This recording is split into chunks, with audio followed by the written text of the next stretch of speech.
Hello out there. This is Replacement Level Morality. My name is Joseph. My name's Andrew. Andrew, I don't have a subscription to the Times, but you're a sophisticated man. I understand you keep tabs on the old gray lady. I follow them on Twitter, but I don't give them my dollars. New York Times delivered to your door. I work way too hard to give them my dollars, and I subscribe to many Twitch streamers. But there was something that raised your eyebrow lately. I think that was in the paper of record. But so for context to future listeners who may be in a future time, we are recording this in the aftermath of the release of a game called Hogwarts Legacy. And the associated New York Times printing of, actually, there is acceptable debate and room for disagreement on trans issues, and then the attempts of New York Times staffers and the union to try to unproclaim that, and then and then failing utterly, like being humiliated for trying. Yes. It was not a polite, we hear you and we want to discuss with you your concerns. Like, not even that level of, we will not actively diss you in public, but we're definitely not going to acquiesce to you. No, this was, fuck everyone who signed that. That's not what journalism is. Do you know where you work? Like, this is the New York Times. Clearly, on a contentious matter of public import, there will be room for disagreement. You absolute chuds. And this has me feeling like Inigo Montoya in The Princess Bride saying, New York Times, you did something right. There's another movie I've seen. We did it. We're up to 3 on this program, if I recall. Yeah, I don't want to give them too much praise because they did none of the work, really. They could have done this 10 years ago. Yeah, they're a little late. They could have done this 15 years ago. They could have drawn this a line in the sand on so many opportunities before now, and it would have been easier for everyone else, but harder on them if they had said no first, right? Right. That's the problem, is that until the incentives had shifted enough that them saying no helps them get subscribers, helps their reputation, helps their bottom line, suddenly they were interested. Okay, this metaphor is a little out there, but go with me on this. It's almost like we have created a lot of men, but men that don't have chests.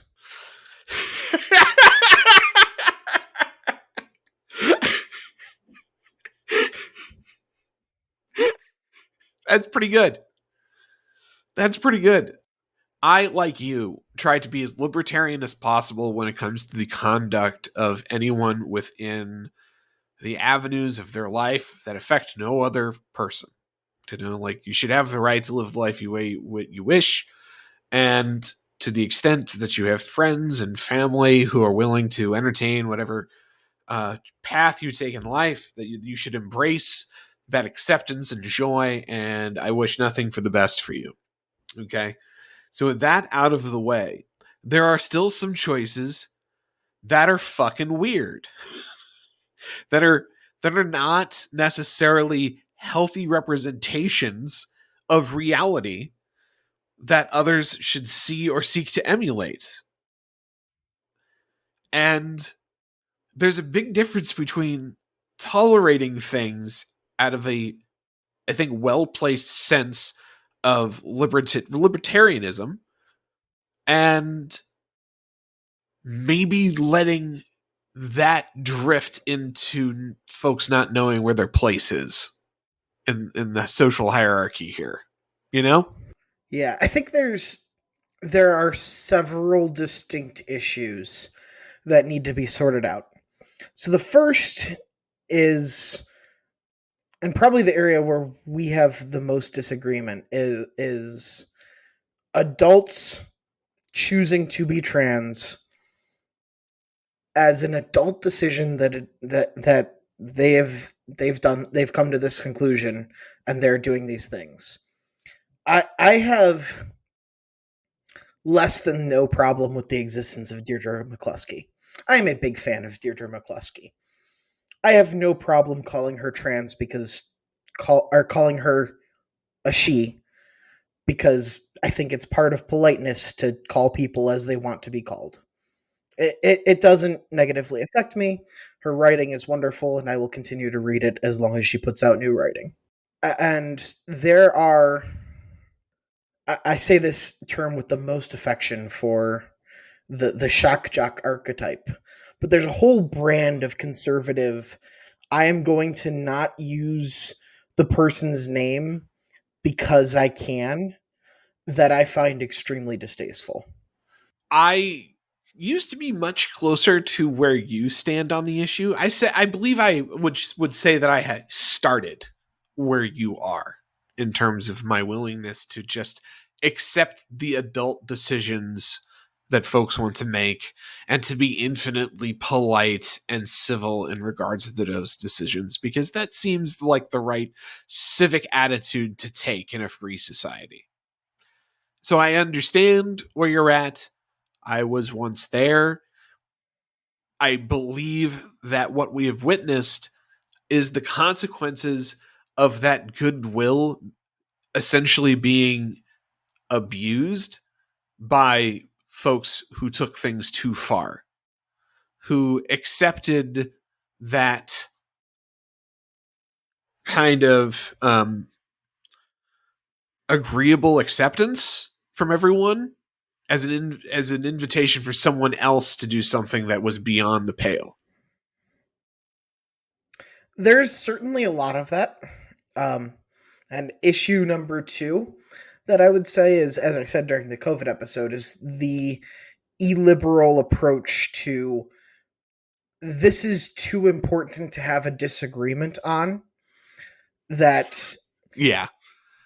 that whole attitude needs to be burned in a fire, because if, as I said on Twitter, okay, now that there are no conservatives in the field of sociology, or no non-leftists in the field of sociology, nobody trusts their conclusions. Why would you? Nothing replicates. It's all nonsense. Like, I have no doubt that I could get a paper published in sociology if I really worked at it, and I have no business writing papers in sociology. Yeah, there's no rigor in a field like that where you drove off a generation of creators. Because if someone wanted to, and we're already into Fantasyland, if someone did an experiment or did a study that concluded that transition treatments, like say top surgery specifically, they just did their narrow study with good rigor, and they concluded that top surgery increased feelings of depression 5 years down the road. First of all, there isn't any sociologist living and under 30 who would attempt to publish that result. Yeah. And second of all, if they did, no journal would touch it. And because of that, I have no faith in any of their other studies.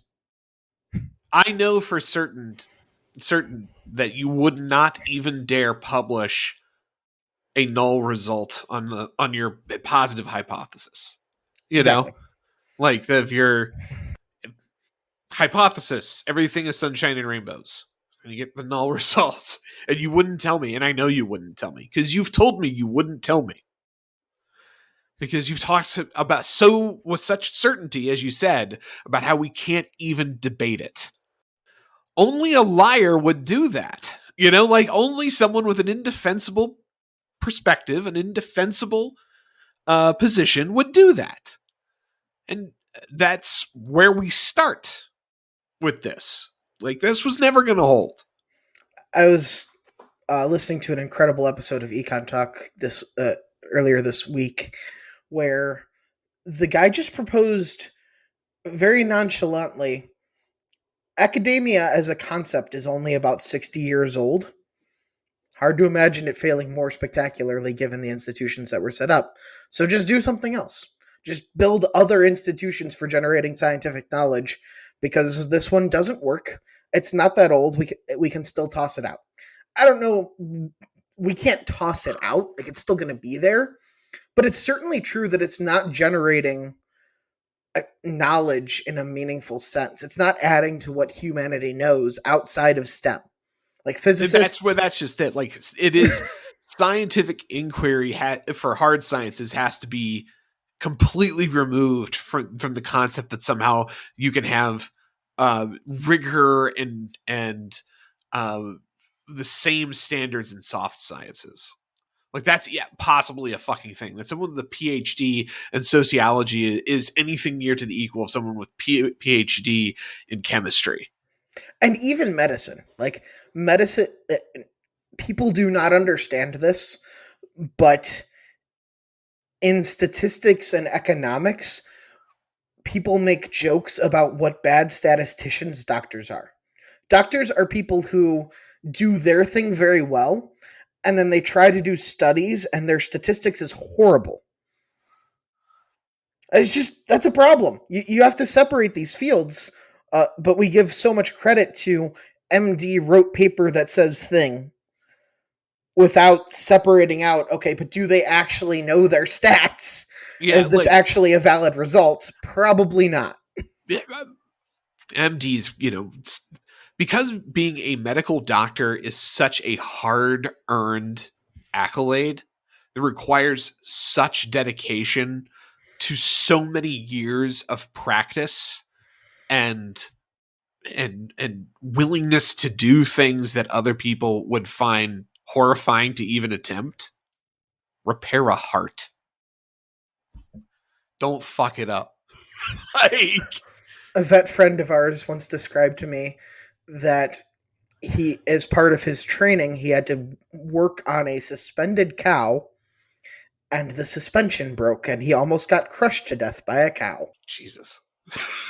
Yeah, I respect that you're good at your profession. If you like, Yeah, there's real risk on every level to be something like an MD. So you give it all this respect, and you do have the specialist knowledge that allows you to come say in a scientific fashion, there is a thing I have discovered. There is a matter of medical import that I wish to bring to the table that I can explain from a very well founded professional perspective.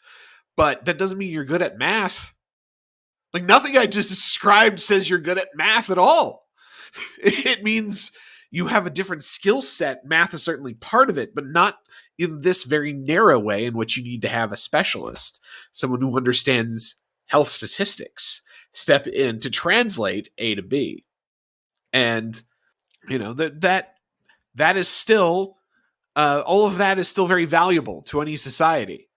But trying to say that is what life is like on the flip side when they're talking about political science or sociology or psychology, that it's that same level of highly technical specialization. No, it is not. It is based on vibes and feels. It's made the fuck up by a bunch of people who are getting grants for reasons I cannot explain aside from we have too much money. well, all of it's all colored by sampling bias. Yeah, doctors will work with, by definition, the sick and come to conclusions about people as a whole that that don't necessarily flow because it's not their fault. People draw conclusions based on things that they experience every day. That's just human nature. But there are a lot of doctors who had a very like we said in the COVID episode, if you work in a room full of people on ventilators dying of COVID, you're gonna think that the modal case of COVID is more severe than it is. It's just inescapable. And you know where this tactic of we're going to declare this too important to disagree on came from? And where is that? It came from the gay marriage debate. The one instance where it worked spectacularly, where you they realized, and this all happened so fast, and nobody realized it until it was in the rearview mirror. But you could call people homophobic, and because the suffix phobic implies an irrational fear, calling someone X-phobic was just the thing to do for a decade. And that being so successful, even for a topic I don't have any problem with Obergefell, but that tactic was successful, caused a huge problem that we're still dealing with, where people think, oh, I can just insult the people that I disagree with and call them X-phobic until they agree with me. I think that's just I think what you're describing is almost a false positive on the part of the folks who think that the bullying element worked Oh, or it was is. necessary. You think so? I don't agree with that. I think that there was a natural change in opinion that was happening, and not over a long period.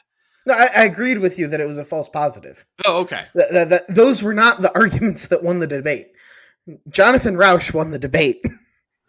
The debate was not, I think, ever calling anyone phobic, helping get the ball over the goal line. You know, it was the reason debate to say these are just other people who want the same rights you have. Like, what's your problem with that under current law? Like, nothing changes for anyone else.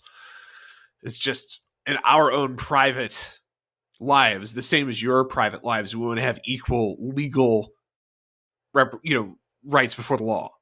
Because unfortunately, we built a civic society where shit like contracts and property and who gets to be on whose health insurance has to do with the fact if you're engaged with this archaic convention of being married or not. And so our bad that we accidentally built this huge civic superstructure on this one institution that is no longer used for the purposes that it was before, is to say has to be between a man and woman for children because like all households had children in it. Like that hasn't been the case for 50 years. So we just want to do the same thing you're doing. Well, it was just such an obvious injustice when someone was a life partner for 50 years and they didn't have like power of attorney to decide when to take the ventilator off. Like, Yeah. how, that is in civic terms, that is a legal partner, and they like you need to have the same rights apply. Absolutely. And that's what actually won the debate. Was you could draw a direct line to say that just should be the case. Yeah. This is wholly different in every conceivable circumstance. Well, it doesn't work anymore. Like X-phobic people just built an immunity, and it's now like the butt of jokes. Yeah, I'd certainly do. The folks on the pro-trans side of the debate certainly used up their ammunition. Like they used every rhetorical device they could, up to and including comparisons to Nazis of anything that resembles the most mild disagreement, which is what brings us to Hogwarts Legacy. Like, that's true. This is why actually this part of what happened actually matters a lot, which is if you didn't know, if you weren't an online person, and this is what this incident proved, right? Beyond any shadow of any doubt. If you were not an online person, you have probably no idea about J.K. Rowling's opinions in regards to trans people, which are the most mild and milquetoast normie opinions imaginable. Yes, there is nothing hateful. She has trans friends. There is only, I think, there should be spaces for biological women. That's it. That's the hateful rhetoric for which all of this is stirred. Total acceptance of people's choices, but a recognition of difference.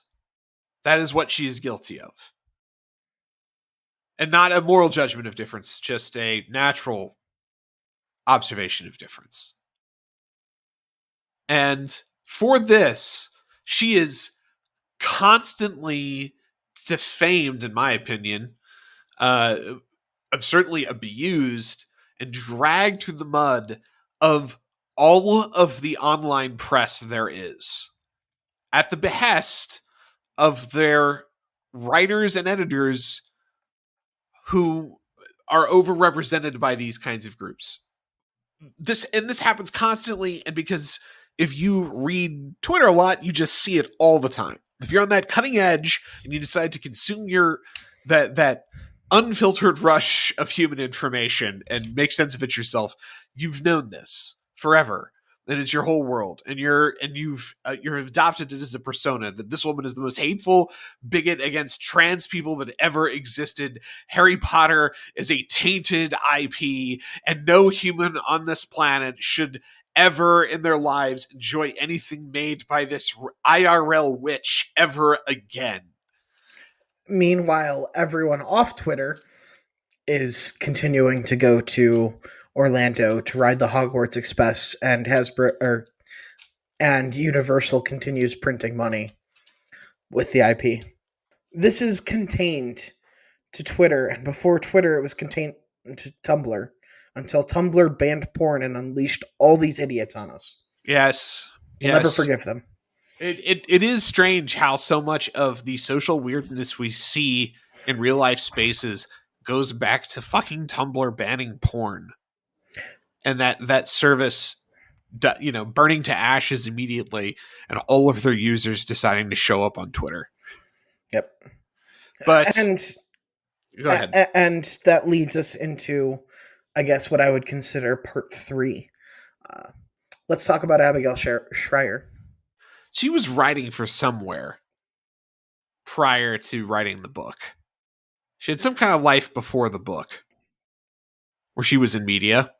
Mm-hmm.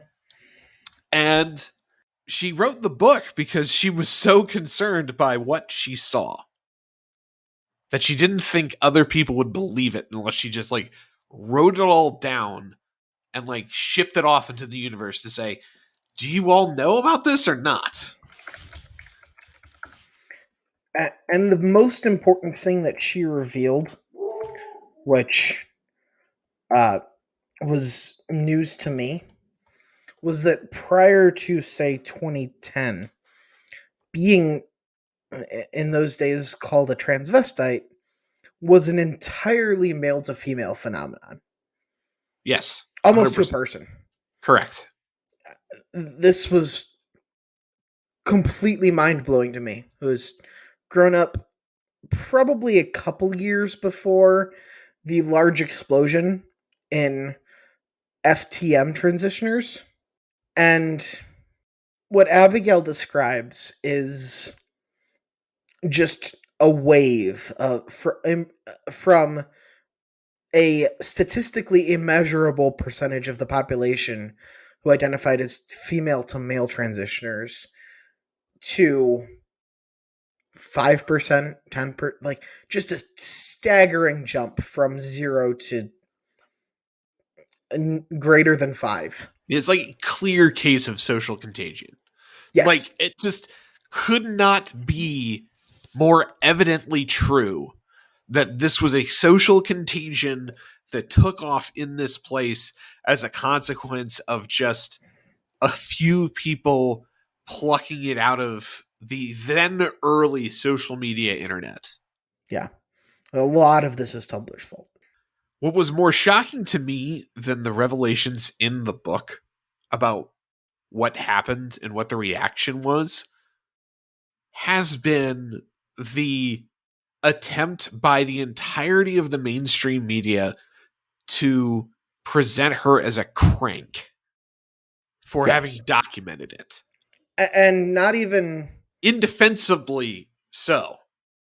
It wasn't even treating her as a crank. It was a total blackout. There just weren't reviews of her book. It was something that polite society, trademark, didn't mention. It was very obvious and very weird why they unpersoned her book from the New York Times bestseller list, even though it clearly would be one, you know? And you'll even allow political books of people you don't like be to register on that all the time. Ben Shapiro's book also was a New York Times bestseller. Okay, like you allow this all the time. That's the truce, right? Like if Right. you're going to be the recorder of this information about sales of books and the popularity of ideas as a consequence, it means you just publish it. They wouldn't publish her. That's quite a choice you're making. This is too important to allow disagreement on. So there was someone else you were going to bring up in this?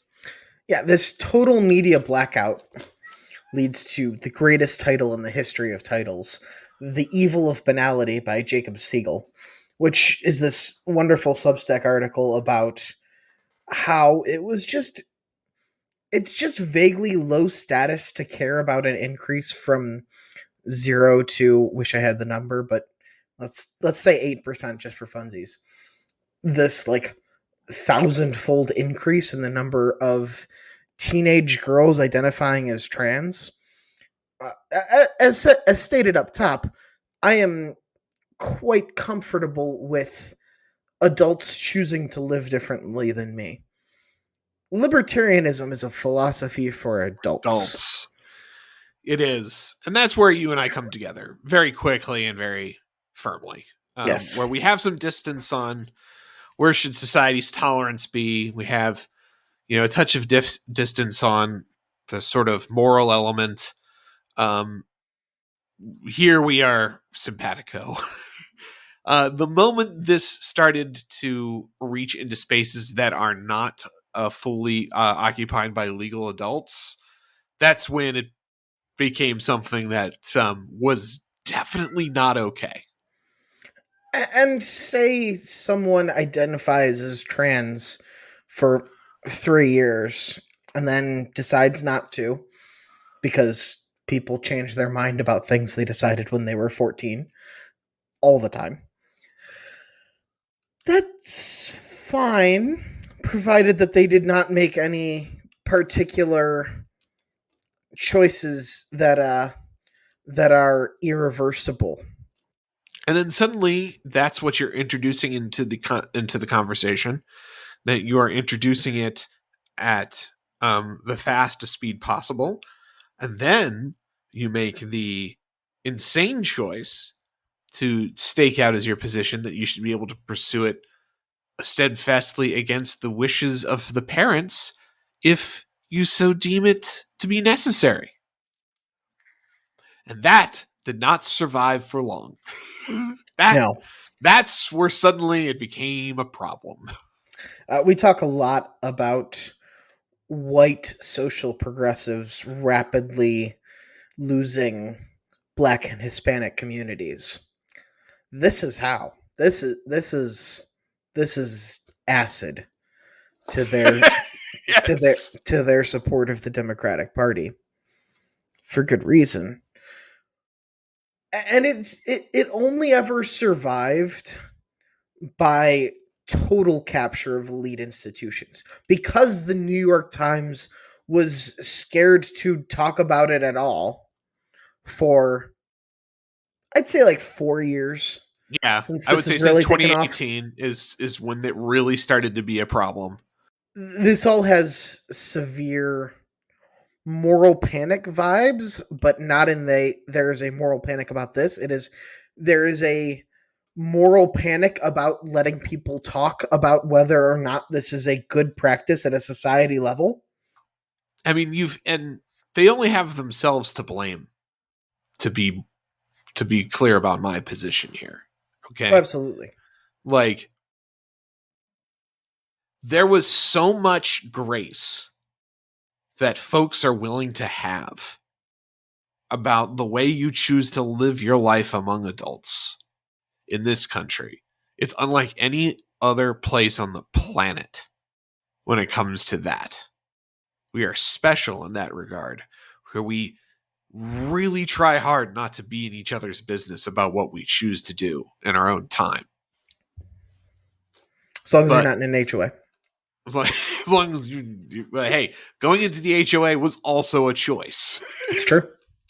But the moment you made the decision to imperil someone's child with this, not caring about the long lifetime consequences that could be carried from what you know to be just kind of the consequences of having hormones and being young and not knowing what the fuck was going on and being confused because suddenly your whole way you're perceiving the earth is in overdrive, and then stepping in that moment and then purposefully preying on this instability caused by these circumstances to generate a very specific result, a result one could argue might be based in your weird personal sexual fetish.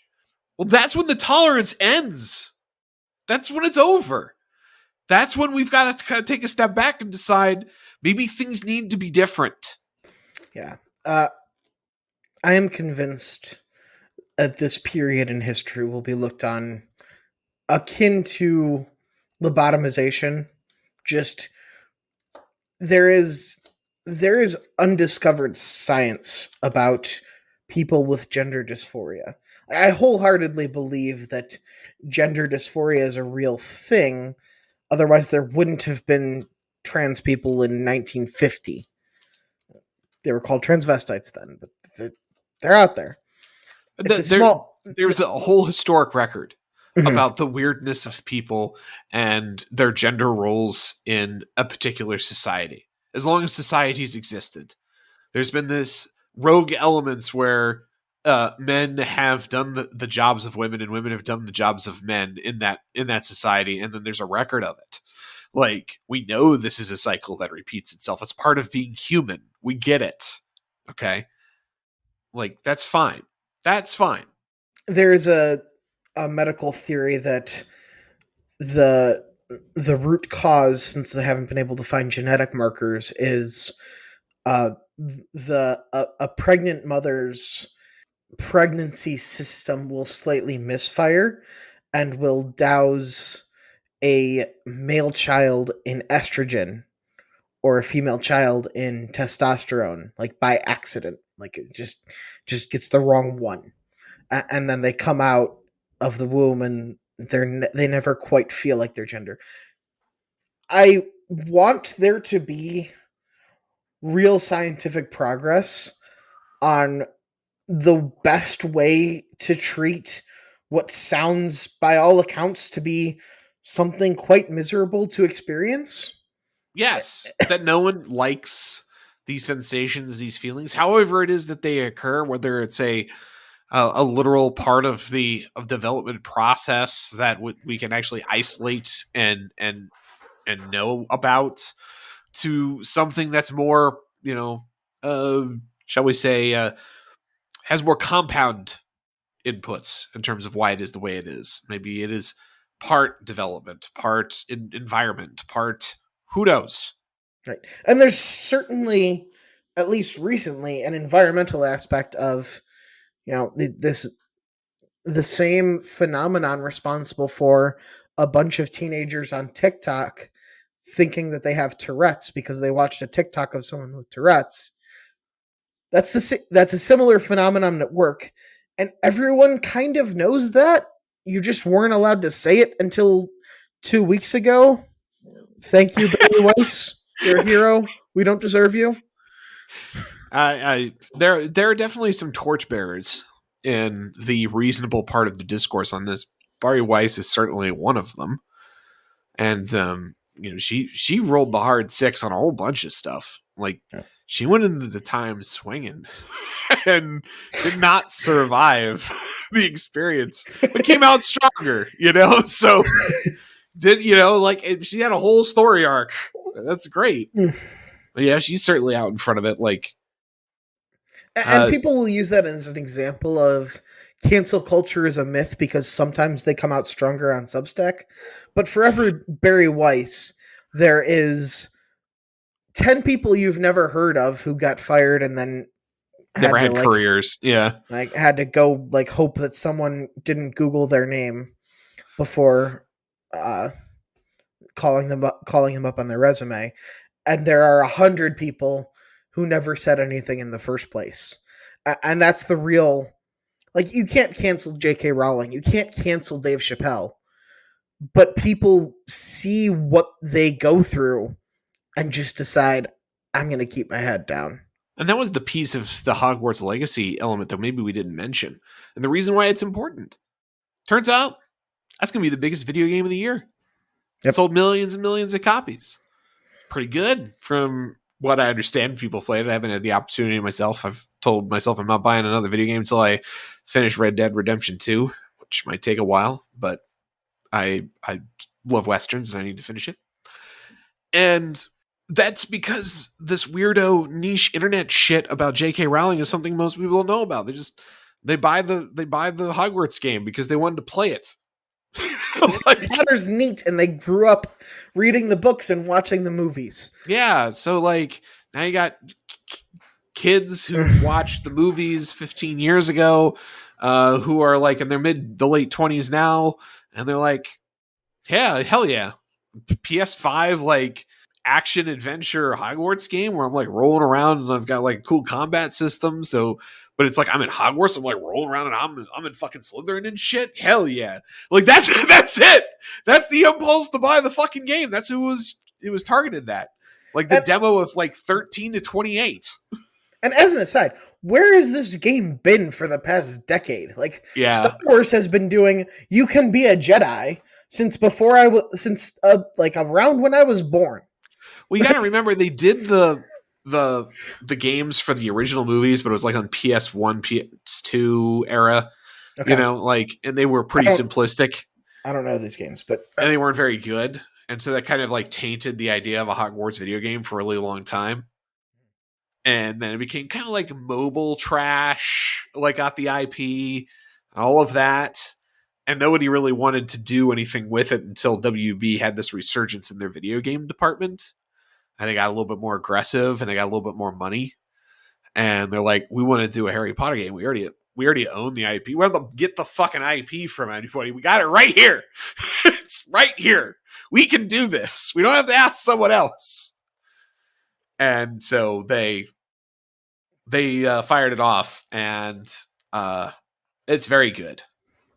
And that's all it ever needed to be.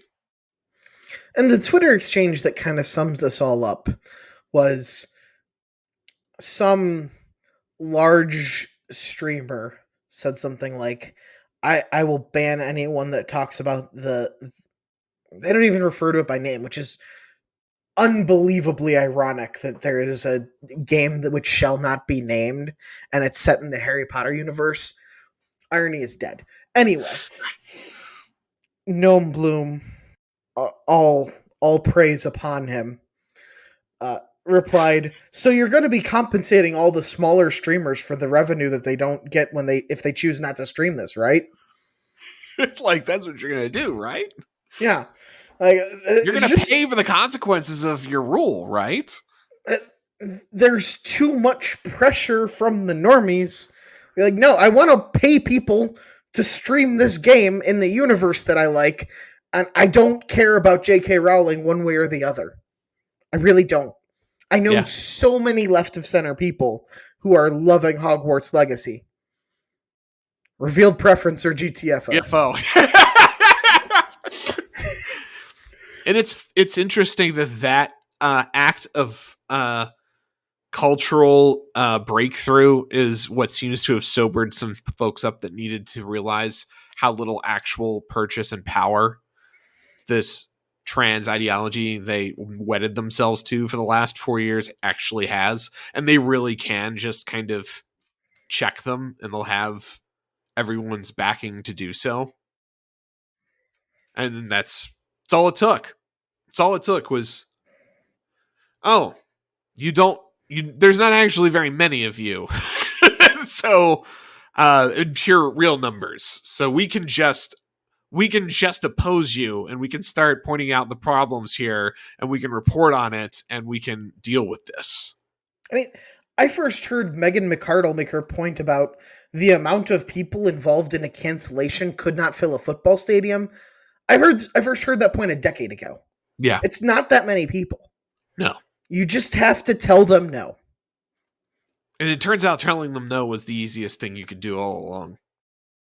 Like it's not gonna cost the Times a cent to have said no to this. And if only they would have figured themselves out back in 2020, because I think that's where it really hit the terminal velocity, was in the wake of the George Floyd shit.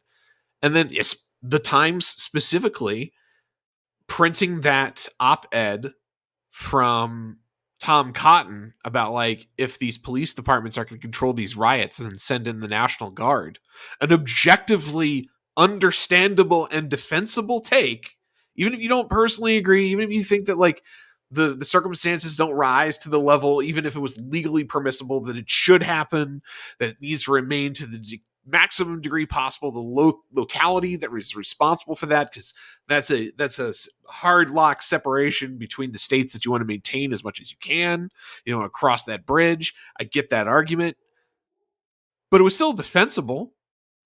Like it was still like a thing you should be able to talk about at that stage, certainly. Like to say, yeah, there's some unchecked violence here. Like, why is this unchecked? Why haven't you fixed this yet? Like, maybe we do need to intercede if you're just unwilling to defend your citizens, you know?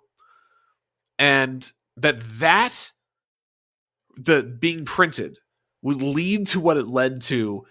And it turns out it was because of like sound people, video people, and like lifestyle reporters were the ones who started that rivel at the Times.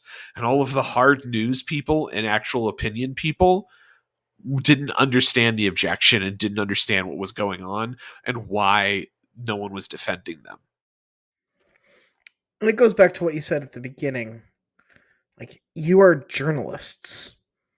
You can't it takes so long to regain the credibility that is torched when a major news story, a 1,000-fold increase in the number of under 18 trans FTM transitioners, is just not allowed to be discussed. You and I will never trust the Times again, not that we did before, but like people much more persuadable than us will never trust them again. It takes a new generation to be like, oh, this is the paper of record. I am not of their partisan bent, but I trust that they won't just lie to me. You're absolutely correct. Obviously, I'm completely in agreement. I think that you were gonna. I'm sorry, I stepped on something you're about to say.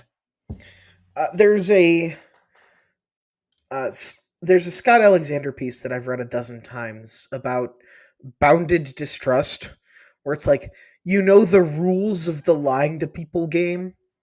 Like, you know, the things that they'll lie to you about. You know that if the commissar tells you that there's going to be a good harvest, but not a glorious harvest, you know it's actually going to be a bad harvest. Like there used to be rules about how much the journalist class would lie to you. And you could kind of be like, okay, this is a fact. This is the spin. Mm-hmm. I am a discerning consumer of news from a right of center perspective. I can make lemonade out of these lemons. And that has not been the case in the past 5 years. And I'm kind of stepping on the toes of your incredible rant in our episode, when the institutions fail, about just the failure of journalism as an institution. But I love that framing that you had at the beginning of this episode of, you're journalists. What the hell is wrong with you? The profession has changed. The profession now celebrates its own celebrity in a way that it did not a generation ago. To be a journalist in even the 90s into the 2000s was not to be someone famous. It was to be someone that worked in a pseudo civil service job. You weren't well paid, you weren't well known, but you had a camaraderie with another group of people about holding power accountable. And that is what you did, and you found purpose in that. This is the journalism that of the Boston Globe being the ones to expose the massive Catholic Church, sex uh, scandal. Because it takes a certain amount of gumption when you're the most Catholic city on the planet to report on child abuse by, the religion that nearly all of your subscribers follow. Yet it is information that they desperately require because of the circumstances in which they find themselves. That's what a journalist used to do, not to be famous, but to do good like that. And they turned into the insiders. They turned into the people that could not abide not hanging out with the powerful people they know and being part of their lives and part of their intimate, relation to the rest of the world. And to be figures of media attention in their own right as a consequence of their expression. Men without chests. Yield C.S. Lewis was onto something. Can we talk about something related to that last thing you mentioned to close? Sure. We won't do another full topic because, as you knew, we were able to do almost an hour on just talking about this massive thing we all knew had to happen eventually. It's our old friend Taylor Lorenz. She got me thinking about the perfidy of journalism, and I couldn't help but have my thoughts drift towards her. Right? Have you seen what she's been up to lately? I have. She had a viral tweet, as she does sometimes, but it's viral in the sense of people quote tweeting her to talk about how stupid she is. I don't remember the last piece she actually wrote. She doesn't actually produce anything for the Post as far as I'm aware at this point. I'm pretty sure it's what she doesn't produce for the Post. And I think the last time she had like a hit article was when she reported on that weirdo who was running the disinformation board at Homeland Security got fired. But she evidently just sits on Twitter all day and picks fights about how everyone should still have to wear a mask because immunocompromised people like her can't live a normal life because not everyone is wearing a mask all the time. And that Mr. Beast is ableist for curing 1,000 people of their blindness. It's like someone made a bet with her that she has to make every wrong decision with every fucking opinion that she has for like X amount of time. You're like, sorry, Taylor, you lost the bet. From this day to this day, whenever there is a topic of the day on Twitter, you must be on the wrong side every day. that's and that's what she's managed. She doesn't write articles. She doesn't do any kind of reporting. She's just wrong about things on Twitter all the time. I have nothing to add to this. Listen. They're paying her to just be terrible on Twitter. I don't fucking understand. I hate to refer to the same episode twice, but in like our second or third episode, we talked about Taylor Lorenz being fired on stage. Out of the canon. Yes. As an apology to say, guys, sorry, we know we fucked up with this. And I guess all I'm saying is it's just gotten worse. Like the circumstances around this woman have only gotten worse. As you tell me all the time, it has to get worse before it gets better. Can it please get better now? I guess this is what I'm saying. Like, can we make the turn? Can you guys finally fire her? Can you finally do the thing you inevitably will have to do and right soon? The Times is going through this now. It's your turn. The Washington Post will get serious when Chinese troops pour over the Ukrainian border. Well, that's a spicy debate for the two of us for another day, I think. Yeah, that was. You are convinced that they're coming. They are not coming. I'm not convinced that they're coming. I think if they come, they will win the war very quickly. I think that the concept of Chinese troops coming to aid Russia in their attempts to pacify the Ukraine will present to the Pentagon such a choice opportunity to do that which they so desperately have wanted an opportunity to do for decades, and that is kill some Chinese soldiers. That They've got some plans to do that. Like, your wish is not in the cards. But we'll talk more about that next week on Replacement Level Morality. We'll see you then.